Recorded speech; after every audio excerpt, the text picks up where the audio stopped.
Ito ang Presidential Broadcast Service. Radyo Pilipinas. Radyo Publiko Ng bagong Pilipinas para sa bagong Pilipino.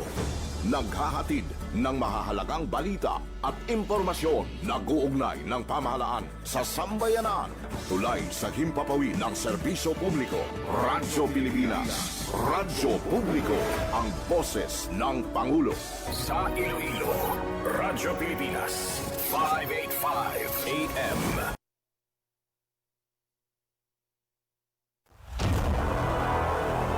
Mga labing ulihing nga hitabo, hibaluon, mga hangkat at tubangon, mga bagay nga importante, aton ginahalungan, aton ginabantayan. Ululupod kita sa Bantay Banwa! Bantay Banwa! Ang programa nga magatulong sa inyo sang labing ulihing nga balita, mga panugyan o kampanya para sa kayuhan sang tanan. Ikaw, ako, kita, Bantay Banwa! Mayong hapon Western Visayas, mayong hapon syudad kag probinsya sang Iloilo. Welcome sa pagpangalagad sang programa Bantay Banwa. Mga gabi na Martes, ng edisyon kita, Abril 14, tuig 2026. Programa nga magadulong sa inyo sa labing uli nga balita, mga panugyan kag kampanya para sa kayuhan sang tanan. Inang inyo alagad kag Anchorman Joseph Paul Noblesa Tarosa. Ululupod kita subong nga hapon diri sa Radyo Pilipinas Iloilo. Sa aton nga mga balita nga patpaton subong nga hapon, mayo nga balita para sa tanan nga mga nagabiyahe. Saka dako nga rollback kin patuman sa mga gasolinahan. Ag makakuha kita karon sang report, no? Kumusta ang sitwasyon diri sa syudad sang Iloilo? Kuhaon ta karon ang detalye sa report ni Jenel Baclay. Samtang sa ibang paginaton nga balita, mga kabayan, isa ka shooting incident nagluntad sa Banwa sang Leon, Iloilo. Base sa report nga nakuha naton from Iloilo Police Provincial Office, natabo ining shooting incident kay ina alauna 10 ang kaagahon sa sitio Sibukaw, Barangay Bocari, Leon. Ang biktima 26 anyos, isa ka mangunguma, residente sang sitio Puyonpon, Barangay Bocari. Ang suspect 35 anyos, kag residente man sang nainambitan nga lugar. Samtang nagakatulog ining biktima, way sang dinahom-dahom mga kabyanan, gintiro ni sang suspect. Kaya nagatulog ining biktima sa terrace area sang balay, sa din ini nagapahuway. Kag sa karon, ongoing ang hot pursuit operation sang kapulisan. Ang alabuton karon ng Iloilo Police Provincial Office through IPPO spokesperson Lieutenant Colonel Rolando Aranyo. Samtang sa iban pagidnaton nga balita, mga kabyanan, ang provincial government sang Guimaras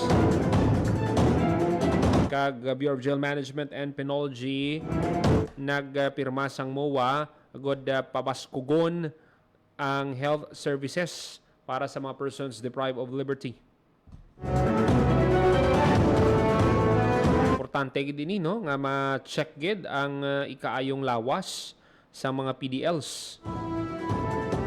Muna nga may MOA, no, ang provincial government kag BJMP.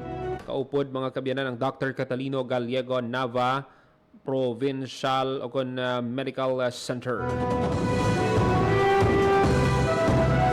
15 minutos magaligid sa takna ang alas 2 sa hapon. This time magakuha kita sang report.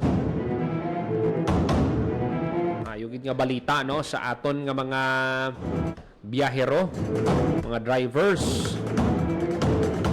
Matapos nga nagnubo ang presyo sang gatong. Kauntang detalye sa report ni Jenel Baclay. Radyo Pilipinas. Radyo Pilipinas. Report. Nel, nga po. Paul, madamo ang nagpila no sa pila ka mga gasolinahan diri sa may syudad sang Iloilo, halin kay na sang aga hasta subong adlaw kagasta sa hapon karon kay tungod nga may ginpatuman nga big time rollback sa presyo sang gatong sa mga produktong petrolyo sa nagkalain-lain na gasolinahan diri, no. Nakapangusisa kita kagina sa presyohan ay sa pila ka mga gasoline station. Kag isa sa mga baratong presyo nga aton nga napadulungan dira sa may distrito sang Lapas nga ang diesel ang litro niya ara sa 115 pesos kag may ara sing 84 pesos kag 82 pesos nga unleaded kag ordinaryong gasolina, no? Tikay 20 pesos gid ang ginbuhin sa presyo sang diesel, yara naman sa 4 pesos masubra ang sa gasolina kag 8 pesos sa kerosene. Pamatian naton bala ang reaksyon sang isa sa aton siniya nga na-interview nga tricycle driver ara sa aton sini nga page sa Jones Lihog lang uda, no?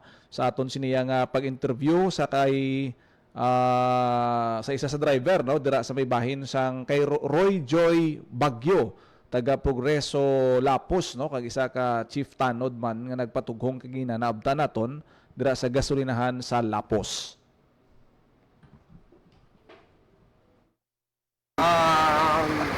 Do gamay pa lang guro, sir. Sa akong sir, gabiyahe man ko pero dila importante makakaon lang ako ng sawa pag mga pamilya. May subsidy na tigad Why sir, kay klorom kami yan, sir. Single na lang naman. Anong masiling mo sa next week naman natin Base na sir, pwede man balik-balik nila, sir. So, hindi ko kaya man tani, pero hindi ko isa ko kadlaw, sir. Dako man pro 300, 400, akong sir, tutugong, sir. Oo. Bilog mo, sir. Gusto ko tani, sir, ipanabaon lang, sir. May rollback. Nabatian si Roy Joy Bagyo, no, chief tanod sa Barangay Progreso Lapos, kaya nagabiyahe sa sa aton nga interview ginambalya nga balaan mo kulurom kami sir, wala kami nakabaton fuel subsidy. Ang namin yang pahabo pa na sila, no, mga gabantay lang bilang hindi sila miyembro sa asosasyon, no. Okay. Pero naghingalit kay gina nga magpatughong. So nagalaom siya nga kuntani suno siya nga madugang-dugangan pa kay daw kulang pagid, no, ang ining rollback Paul. Amuning dapat, no, nga mga obrahon sa aton bala nga mga tricycle driver kung pwede tani mapa-member sila para ngati hindi man sila maulihin sa mga ayuda bla. Kaya mo gid na ang gina-encourage sa aton dapat kumpleto kamo sa permit, naka-renew kamo sa inyong nga mga prangkisa para nga mahapos ang paghatag sang ayuda kay damo pa sang fuel coupons kag subsidy nga inog panagtag tani magnubo ini while waiting pagid, no, sang ila siniya nga mga ayuda, Paul. Okay, kag ang isa gid sa nakita ta dira nga dapat i-utilize gid sa mga drivers ang ilang supply para ngati kay hindi mo mapapaktan abi nga by next week manubo pa or manubo sige-sige ang pagnubo. Wala pa sing kasiguraduhan, so mas mayo nga ma-utilize nila kung ano man ang supply nila. Sa piyak nga bahin, Paul, ang aton nga LTO Region 6 nagpatigayon sang operasyon baw wala gid kaluwas ning Colorum van, no, nga nagabiyahe halin sa San Jose Antique madulong sa sang pasahero sa Mohon Terminal, pero may tipster siguro ang taga Regional Law Enforcement Section sang LTO 6 nga may nagtimbre sila nga may kolorom nga van. Pag-abot sa Barangay Santa Rosa, Laguna, Gimbal, dira bla sa may sa may unhan sang bangga padulong Igbaras. Gin flag down ang ining kolorom van, may ara sing 12 ka pasahero, nadakpan gid ini, no, kag ginkumpiskar ang ining van nga ginsakyan sa mga pasahero. Hindi gina pwede. Speaking of wala prangkisa, suno kay Attorney Gaudioso Hiduspan II, Regional Director sang LTO Region 6. Nagpala na ang mga pasahero kag nadiskubrihan nga kulurom, no, ang ining nasambit yang van. Sa kabilugan sa datos sang LTO Region 6 halin sa inero nga operasyon nila, mayara na sang kabilugan nga 75 kon 75 kaya mga kolorom vehicles ang natigayon nga madakpan. Tiyari pa lang kita subong sa 4th month sa tuig 2026 kag magasigi-sigi ining kampanya suno sa kay Attorney Hidusman ang Regional Director sang LTO Region 6 nga nagapang nakop sang mga salakyan nga kolorom, Paul. Para sa akon bintaha gid ini sa aton nga mga biyahero ngati ang LTO wala ini ginapabayan bisan ngati tapos na ang Holy Week, ang pagdagsa sa mga tao medyo naggamay-gamay, mabudlay nga daan kon madisgrasya pahilayo lang wa gid sang kwao ng mga pasahero. Kaya mo gina ang disbintaha kung halimbawa may mga madisgrasya kag padayon na ginakampanya sa aton siniya nga LTO kag sa nagdigad halin pa na sang salin pa sang Holy Week o plan biyaheng ayos. Kag makita naton nga damo subong sang mga show cause order kag ang pagbantay gina-intensify gid especially sa public utility vehicles kay tikwa na ya ang pasahero dira ya ang commuters amo ang ginaproteksyonan hindi lang sa van kundi sa iban pa nga private cars mga bus dira so expect sang sige-sige no nga pag inspection sang enforcement team sang LTO sa aton siniya nga mga salakyan Paul. Nel, madamo gid nga salamat. Amo during madulong aton nga report para sa Bagong Pilipinas, General Baclay, Radyo Pilipinas, Radyo Publiko. Radyo Pilipinas. Radyo Publiko. Radyo Pilipinas. Madamo gid nga salamat Janelle Baglay sa report una sa sitwasyon sang mga gasolinahan, reaksyon sang mga driver sa sining pagnubo. Pero makita mo sa gihapon no nga ang aton balang mga kauturan bisan nga nagapamigado, nagapabilin sila nga positibo. Ang ila lang ginapangayo nga kung pwede ganita ni magsigi-sigi pang pagnubo. Kalinti ang pagpatag sini sa Department of Energy, hindi nila makontrol ini ang ilang ati kung ano ang presyo sa merkado ti amo man lang ang ginabasihan nila. Kag ti ang excise tax kakas na sa LPG kag sa kerosene. Pero sa diesel kag gasolina wala implement sang aton nga gobyerno. Pero may may amat-amat na tani no. Galing kiting problema kay do wala sang may na desisyonan sa pag-istoryahanay sang Estados Unidos kag Iran. Anong Mayo sina? Tapos si President Trump inahikayan niya pa ang Santo Papa. Shadow ka bastos nga klase ka presidente ni way gid pagtaha sa Santo Papa. Kay kun pinsaron mo bala, wala sa may nagadaog sa gira. Sa tutuod lang damo gid ang nabutang sa sa alang-alang, nabutang sa piligrong ila kabuhi bangod sang gira nga ni. Although may ginapakigbato man ang Estados Unidos, ang Iran may ginapakigbato man. Pero kung pwede man lang maistoryahan sang matawhay, wala. Ang tanan nga bagay, madala man lang sa istoryahanay. Kung may open communication, galing gati, pinsarabla, pilag oras tong negosasyon, way gid ya. Muning problema, basi next week magbalik na naman ang presyo or magsaka na naman. Kaluluoy na naman, basi nga patilaw lang ni bala or ano lang balaw, ang subong lang nga semana. Wow, luoy man ang mga driver ta. Pero kay ina makita naton lipay man ang mga driver ta nga makabiyahe ngati nagnubo ang krudo 20 pesos. 20 to 23 pesos ang ginubo.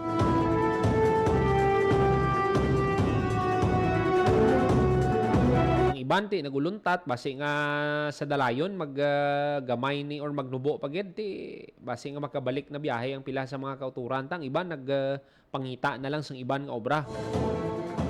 Way kasang choice. Kung ikaw tatay, ikaw padre di pamilya, ikaw ang pundasyon sang imo nga pamilya, wala gid sang choice kinanglan mo gid mangita sang trabaho. Bisan ano pa ang kabudlay nga imo gina-eksperyensyahan. Bisan ano pa na. Napag-antos, ubrahon mo para sa imo nga pamilya.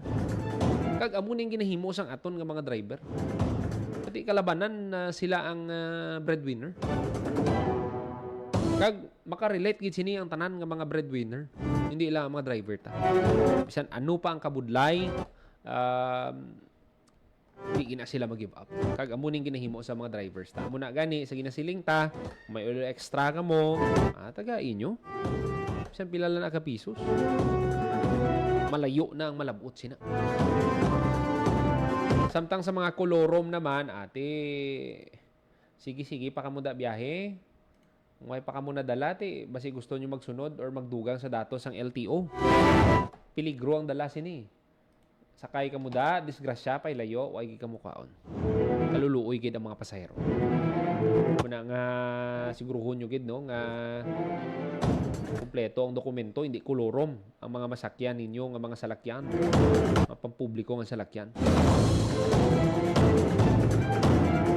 26 minutos magaligad sa takna alas 2 sa hapon. Maghahatag lang kita sa pila ka mga pahanumdo, magabalik lang ang programa Bantay Banwa. Sa bawat pag-alis ng isang OFW, may pangarap. Pero may takot din. Takot na sa pag-uwi, wala pa ring kabuhayan, walang kasiguruhan. Pero nagbago ang kwento.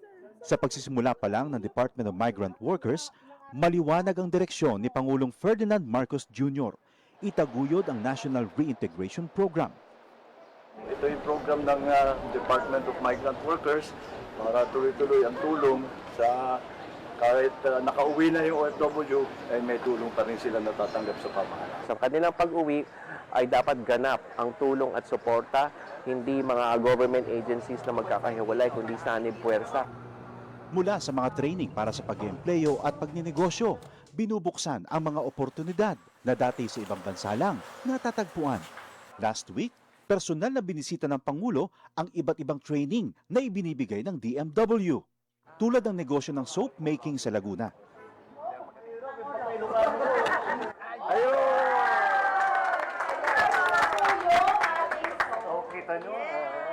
Isa ito sa mga negosyong ngayon nagbibigay ng bagong kita at bagong pag-asa sa ating mga OFW. Isang dating seaman, chef at housekeeping staff. Ngayon, mga negosyante na. Sa pagninegosyo, gumagabay ang Department of Trade and Industry. Ang laki ng ginawa nilang sakripisyo para magtrabaho sa ibang bansa. Tinatawag natin silang bagong bayani. Tapos dapat naman, pag-uwi nila, mayroon din tayo may tulong sa kanila para patuloy naman ang kanilang anak. Sa buong bansa, tuloy-tuloy ang trabaho. Isa-isang inaayos sa mga bagay na nagpapagaan sa buhay ng mga Pilipino. Ang pag-uwi para sa mga OFW, hindi nakatapusan, kundi isang matapang na simula para sa ating mga bagong bayani. Itinuloy na po natin ang zero balance billing. Libre po.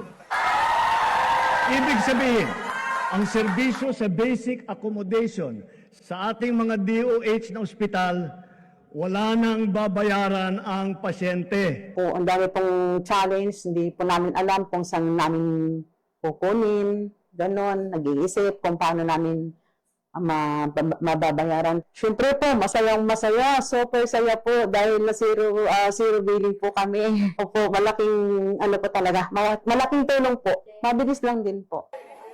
Bayad na ang bill ninyo.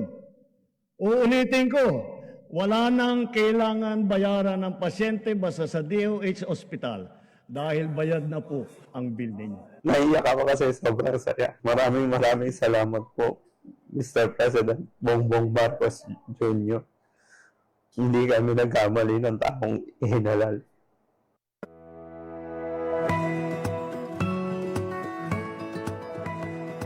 Sa isang bagong Pilipinas, hindi dapat mangamba ang pamilyang Pilipino sa mga bayarin sa ospital.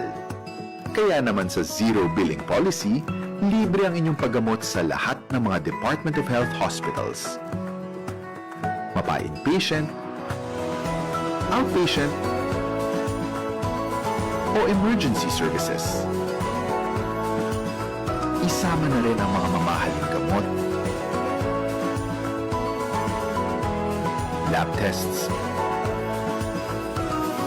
therapy, at marami pang iba. Libre ang inyong paggamot. Ang pangangalaga sa kalusugan ng mamamayan ay ang ating pangunahing tungkulin dahil ang serbisyong medikal ay karapatan at hindi dagdag pasanin. Mabilis ang trivia, dagdag talino. Heto na ang Dagling Kaalaman. Alam nyo ba, sa mga PhilHealth covered cases, mayroon ng zero balance billing o no balance billing. Paano ito gumagana? Simple lang. Magpa-admit sa ward ng DOH accredited hospital. Ipakita ang PhilHealth ID o NDR, pati na rin ang government-issued ID at admission documents. Dumiretso sa PhilHealth Help Desk para sa verification at processing. At paglabas mo ng ospital, covered na ng PhilHealth ang room and board, doctor's fees, lab tests, operating room, at gamot mula sa pharmacy. Layunin nito ay mas pantay, abot kaya, at tuloy-tuloy na serbisyong pangkalusugan para sa lahat ng Pilipino. Kaunting kaalaman na malaking dagdag talino. Abangan muli ang susunod na Dagling Kaalaman. Time to celebrate kulturang Pinoy. Tradisyon, musika, sining, literatura at iba pa. Anything and everything fun and Filipino. Ito ang Pinoy Kultura.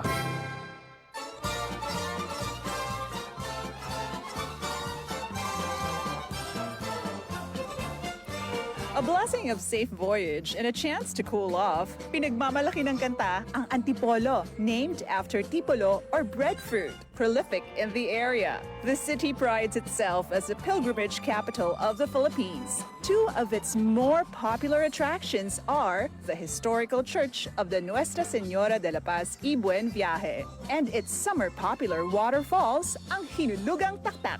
The Franciscan missionaries built the church in 1578 and the Jesuits administered it in 1591. Thousands traveled to pray to Our Lady of Peace and Good Voyage, brought in from Mexico in 1626 and enshrined in the cathedral. A favorite tradition is trekking to the shrine on Good Friday Eve and May 1st. Another tradition is having new cars blessed at the church. Many believe it will ensure the safety of the car and its passengers. OFWs also pray for success abroad. Pagkatapos ng pagpapala sa misa ay ang inaabangan ng mga bata ang pagligo sa sikat na Hinulugang Taktak, described playfully in its song. It was first opened in July 1952, became a national park in September 1990, and a protected landscape in November 2000. In 2002, it had to be rehabbed because of water pollution. In February 2020, Hinulugang Taktak reopened, together with unique recreational installations for wall climbing, hanging bridges, and a spider web platform. And don't forget, before you leave, ang pasalubong. Sikat sa lugar ang suman at mangga. But you can also bring home antipolo in a jar, like cocoa jam, latik, kalamay, or adobong kasoy. So, no time to waste. Get into the culture, enjoy a blessing, and have some fun. Tayo na! Yan ang Pinoy Kultura because our culture is cool. Time to celebrate kulturang Pinoy. Tradisyon, musika, sining, literatura at iba pa. Anything and everything fun and Filipino. Ito ang Pinoy Kultura. Ang abacada, sounds that make up Tagalog words, pagbigkas at pagsulat ng mga titik o letra sa Tagalog, the basis for our national language. Steam It, Panahon TV, Tagalog Lang, Metro Scene, and Wiki dig into its evolution. Records start with the baybayin, the alphabet used by the early Filipinos in the 1600s. From the Tagalog root word baybay, meaning to spell, baybayin was apparently derived and influenced by Indic and Javanese scripts. There was also the alibata. Paul Rodriguez Versosa named that in 1914. Was based on the Arabic alphabet from the Maguindanao Moros, but was modified when the Spanish came. The Spanish introduced the Latin and Spanish alphabet called abecedario, the original alphabet of the Catholicized Filipinos. You could say the Romanized version of baybayin. Then the Americans came and introduced the English language and its 26-letter alphabet. Because there was fear of losing the abecedario, the government ordered the adoption of a Tagalog-based national language. They also wanted a dictionary and grammar book. That's where writer and former Senator Lope K. Santos comes in. In 1939, he developed ang Balarila ng Wikang Pambansa. Abacada became the national alphabet from 1940 to 1976. Noong 1976, ang Department of Education, Culture, and Sports ay nag-issue ng revised alphabet. Dinagdag ang mga letrang C, CH, F, J, L, N, Q, R, R, V, X, at Z. They called it Enriched Alphabet or Pinagyamang Alpabeto. More tweaks follow, and in 1987, the Filipino alphabet was published yet again with 28 letters. What you'd recognize is our modern alphabet. 26 letters from the Latin alphabet and the Spanish N or Enye and NG or nang.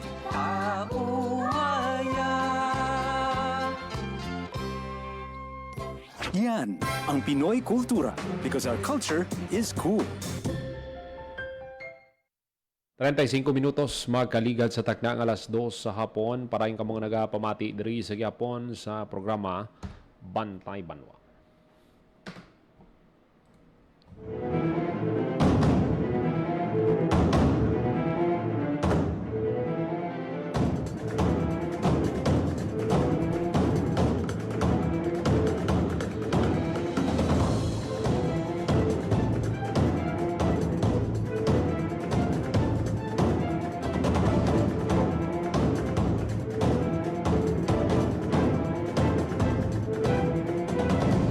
Sa iban pa naton nga balita, sa nasiling na naton ang probinsya sang Guimaras, magpatigayon no sang kung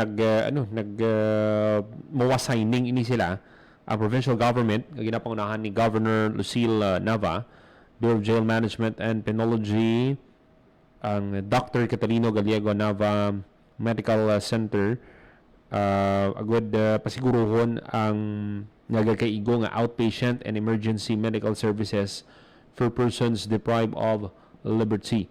Sa idalom sang agreement, ang Dr. Catalino Gallego Nava Medical Center mag-provide sang dedicated lane for PDLs nga nagakinahanglan sang outpatient consultations.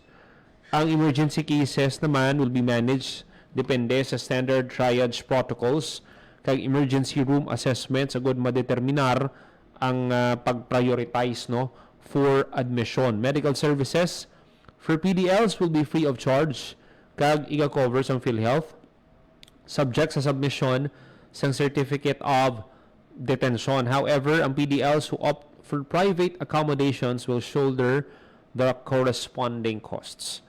To ensure smooth coordination, ang BJMP gina-require no na mag-provide sang accurate health information before ang pagbiyahe kag dapat maging responsable sa pag-secure sang movement sa mga PDLs.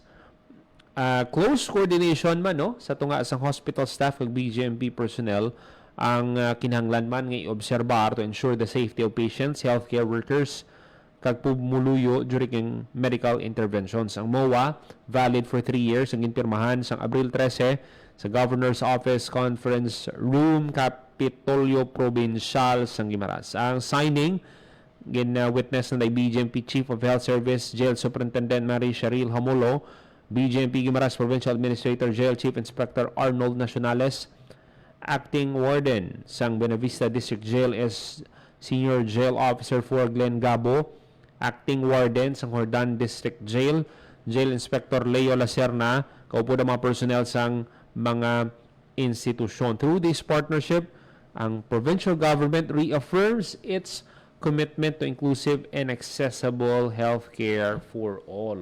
Importante gid ni. Berarti dapat mabantayan man kaya yung ibahan nagapangita lang sang rason pitik sintas gali plano gali nila maglagyo, so isa man ini sa dapat man ibantayan sang BJMP. Sa ibang pa naton nga balita, ang provincial government through Provincial Economic Development Office ang nagapatigayon sa karon sang pagtuon sa impact sang fuel price increases sa Guimaras. Ang inisyatibo na gato yung SS ang pagsaka sang gatong, ano ang epekto sini sa livelihood, palangabuyan sa mga mangunguma, mangisda, mismi owners, tourism service providers, labi na sa ila expenses, income, employment, kag coping strategies. Ang fieldwork nag-umpisak sang Abril 13, Lunes, kag magalawig ini tubtob Abril 17. Stakeholders are encouraged to participate by answering the survey through the provided QR code or pwede sila ka pakigangot man sa opisina sang PEDO.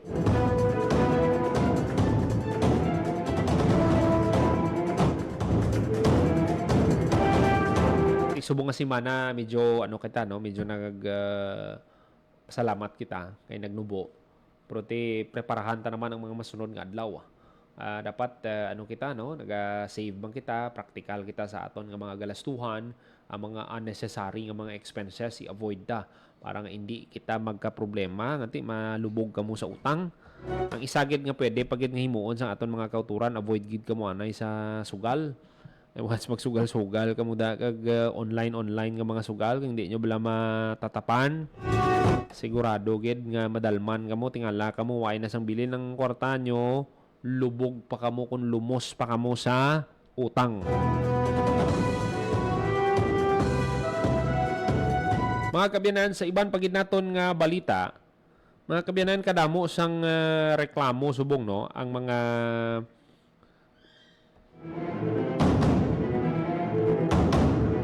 empleyado sa gobyerno nga luyag mag-avail sining programa sa GSIS bala nga balik ginhawa loan moratorium through refund.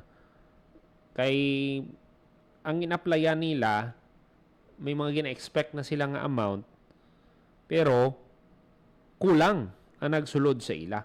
Ari no, at least may paathag ba lang aton nga mga mataga ng aton nga mga kauturan ano ni ang balik o kung GSIS balik ginhawa program.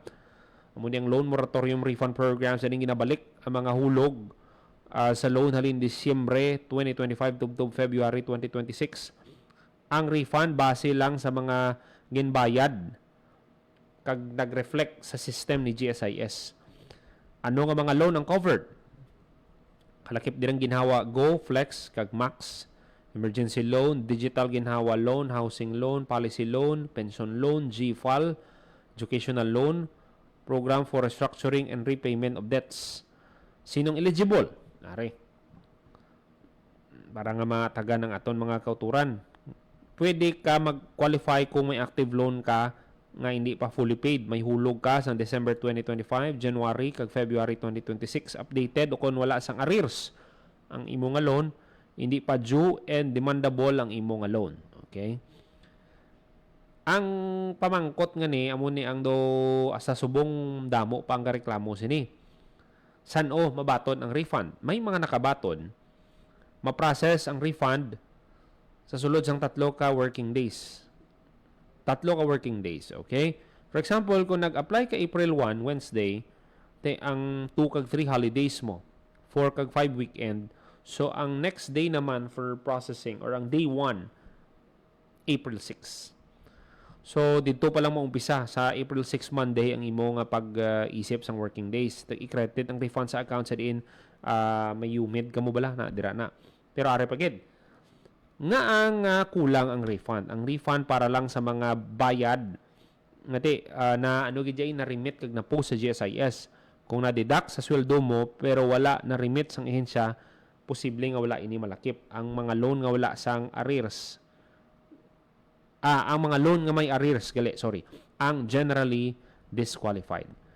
Pero ang nakita naton diri sa page bala sang nakita naton diri sa komento sang mga GSIS nga mga members.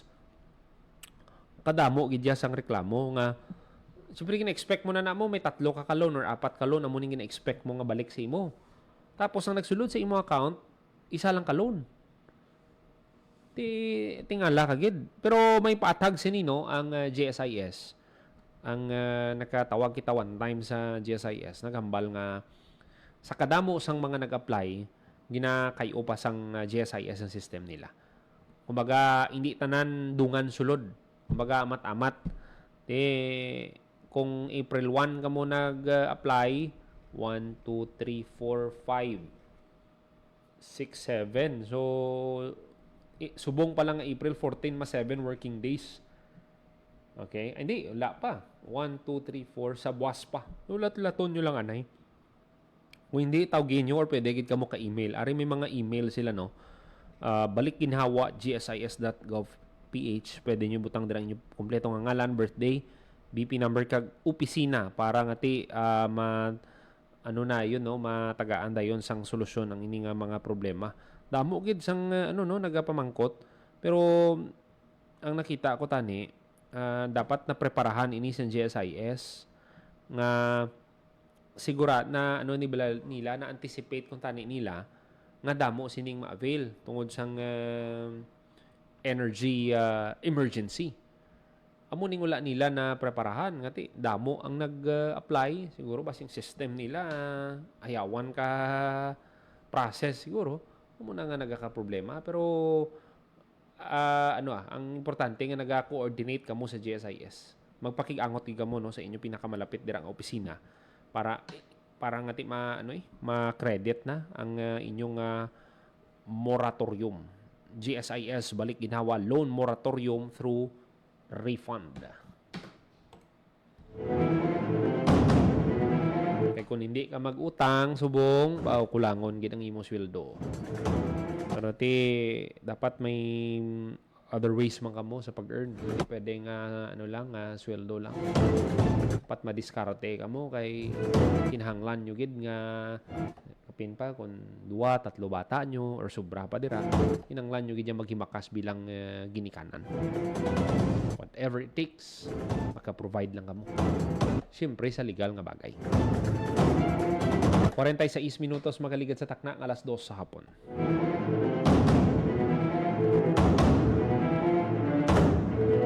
Iban pagin naton nga balita.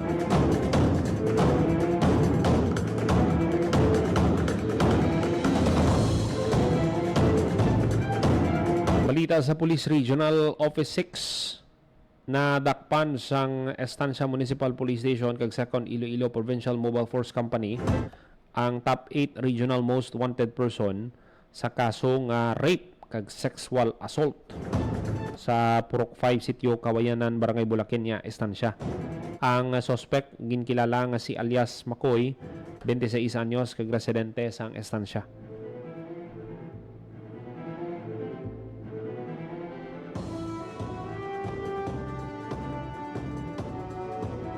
Ang madinalagon nga operasyon suno kay PRO6 Director Brigadier General Josefino Ligan reflects the commitment sang police forces nga uphold ang justice ag maproteksyonan man ang komunidad. We assure the public suno kay Ligan nga padayon ang masangkad nga efforts sa pagpangita sa mga may salabton sa layi kag para matagan hustisya kag mapasabat sila sa layi. Si alias Makoy ara na sa kustodiya sang Estancia Municipal Police Station for proper disposition sang iya nga kaso.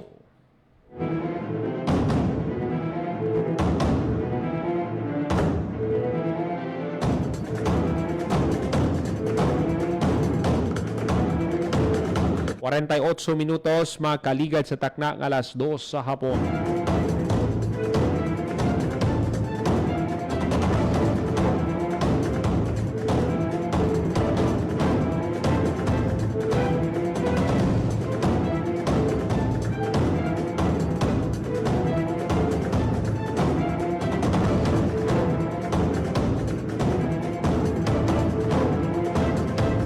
Sa iban pagid naton nga balita, may isa pagid nga nadakpan, top 5 naman niya.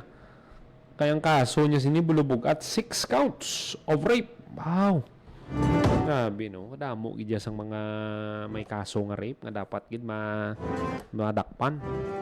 Kay kun hindi mo ni madakop, base nga damo pagid ang ilang biktimahon sini. Muna nga dapat may mga mabugat nga kaso dapat para sa sining mga para sa sining mga wanted person bala nga may mga bulubugat nga kaso. Nanti ang ginhimo nila nakaguba sila sang puturo sang iban.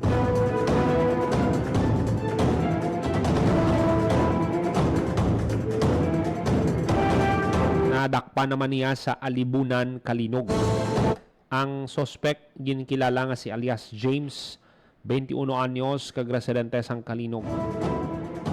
Ang tracker team sang Kalinog, MPS, IPPO Provincial Intelligence Unit, 1st and 2nd Iloilo Provincial Mobile Force Company, ang nag-service ang warrant of arrest for 6 counts of rape by carnal knowledge. Karon na sa kustodiya sang kapulisan ang suspect.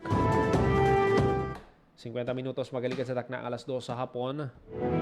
Ang iban pagid nga mga balita patpato naton sa masunod nga edisyon sang programa Bantay Banwa. Ginapasalamatan tang aton mga kaupdanan sa technical side sa studio, sa Rochelle John Sotahero sa transmitter, Mr. John Magallanes. Para sa Bagong Pilipinas, Joseph Paul Noblesa Tarosa, Radyo Pilipinas, Radyo Publiko. Ang inyong tulay sa himpapawid ng serbisyo publiko. Ang Presidential Broadcast Service, Radyo Pilipinas, Radyo Publiko. Radyo Pilipinas. Radyo Publiko.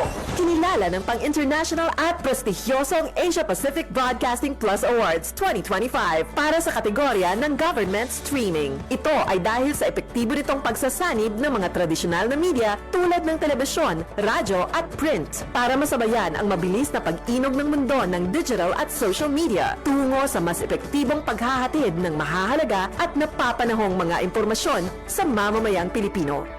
Kinilala rin ang Radyo Pilipinas dahil sa patuloy na pag-akyat ng rating. Ngayon ay matatag sa pang-4 na pwesto sa Mega Manila ayon sa pinakahuling Nielsen Radio Audience Measurement Survey.